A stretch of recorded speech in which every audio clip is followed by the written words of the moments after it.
দমদম ডায়েরিতে আপনাদের স্বাগত। আজকে আমরা পুজোর সময় ঘুরতে ঘুরতে এসেছি বাগবাজারে নীলাচল রেস্টুরেন্টে। এখানে তো এখন পুজোয় বিভিন্ন জিনিস খাওয়া হচ্ছে বলে সেরকম কিছু খাবো না। এখানে আমরা এসেছি ফিশ কচুরি খাবো। দেখতে এদের ফিশ কচুরি কেমন। এই কাউন্টারে আগে টাকা দিয়ে দিতে হয়েছে 50 টাকায় 2 পিস। আমরা 2 প্লেট ফিশ কচুরি নিয়ে দেখি খেয়ে কেমন। এখনও এরা ভাজছে। এখানে আবার কী সব যেন রান্না হচ্ছে, আর দেখবেন তারা ঘুমাচ্ছে।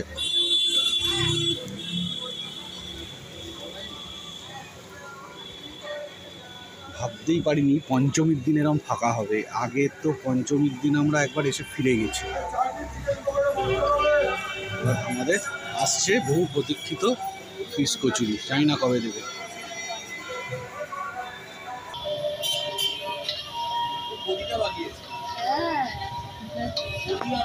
বহু প্রতীক্ষিত ফিশ কচুরি, খুব একটা বড় সাইজ না, 25 টাকা পিসে যথেষ্ট ছোট।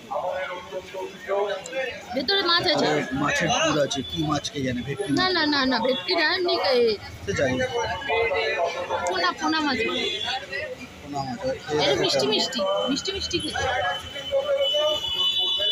প্লেন আলুর তরকারি।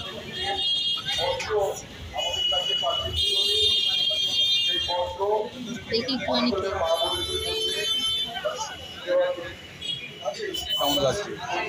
তরকারিটা মিষ্টি মিষ্টি, একটু ঝাল ঝাল, একটু মিষ্টি মিষ্টি, ব্যালেন্স হয়ে গেছে। ভালো লাগছে। আমাদের নীলাচলে কচুরি খাওয়া শেষ। এবার আমরা বেরোচ্ছি। একটু এক্সপেন্সিভ লাগলো এরকম রাস্তায় বসে খাওয়া, সেটা অন্তত পক্ষে 30 টাকা জোড়া হলে ঠিক ছিল। 50 টাকা জোড়া ঠিক আছে, অ্যাভারেজ রেটের থেকে একটু বেশি। কিন্তু এটা তবে একটা জিনিস, এটা কিন্তু অরিজিনাল ভেটকি মাছই ছিল, তাই না? অরিজিনাল ভেটকি গন্ধটাও সেরকম বেরোচ্ছিলো খাওয়ার সময়। এই ভিডিওটি যদি আপনাদের ভালো লাগে তাহলে লাইক শেয়ার করে কমেন্টস করে দেবেন। আর নীলাচল আর বলার কিছু জায়গা নেই, বাগবাজার রোডে এলেই দেখতে পাবেন। আর আমাদের চ্যানেলটিকে সাবস্ক্রাইব করে আমাদের সাথে থাকবেন। ধন্যবাদ।